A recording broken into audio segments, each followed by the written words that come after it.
Jen Panic, environmental educator with Wayne County Parks, and we are here at Holiday Nature Preserve to talk about frogs. You can hear some noise behind me. Sounds a little bit maybe like a squeaking door or a quacking duck. These are the calls of wood frogs.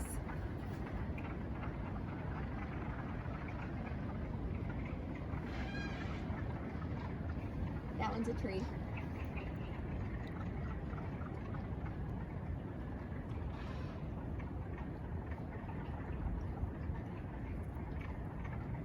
So we have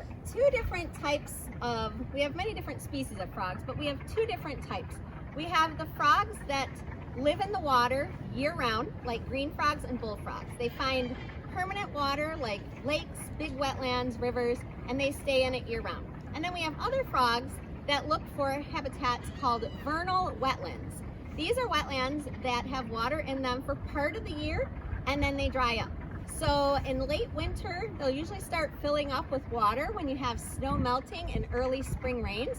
And that water will remain in the vernal wetland until usually early summer, late May, early July or June, depending on how much rain you get.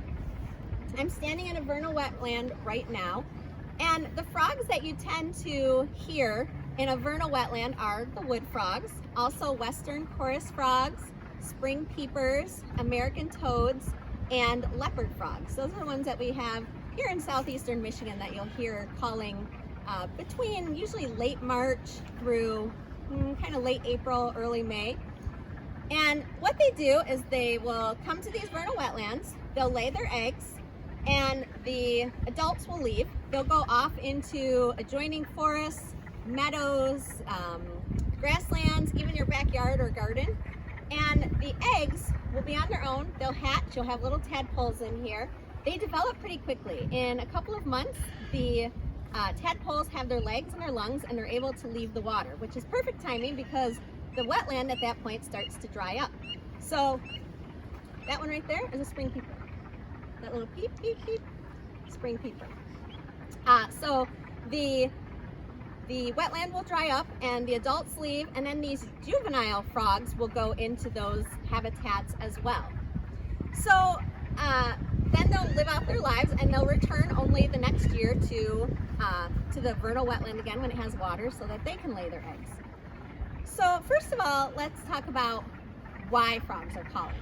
When they're calling, they are exposing themselves to danger because if they're camouflaged in leaf litter or in a tree or near a tree, predators probably aren't going to find them, or it's a lot harder to find them. If they're making all kinds of racket out here, they're a lot more obvious to predators. Birds, snakes, turtles, all kinds of animals that will eat them, small mammals. So why are they doing it? Well, it's the males that are calling. They're the ones making the noise, and they're doing it to attract the lady frogs.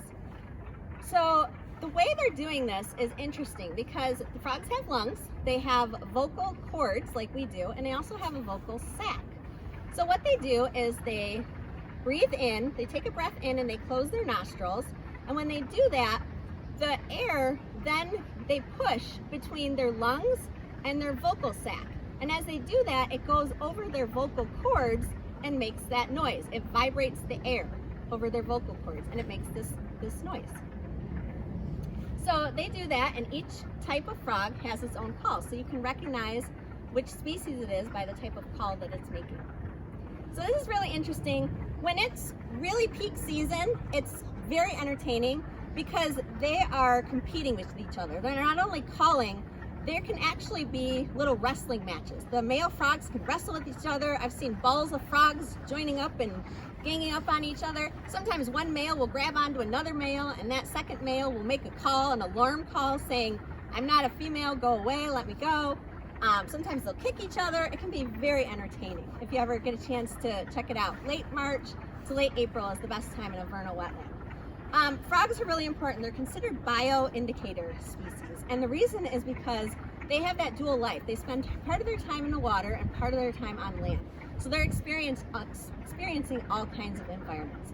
And so their skin absorbs water, it also absorbs oxygen and any chemicals in the air or in the water.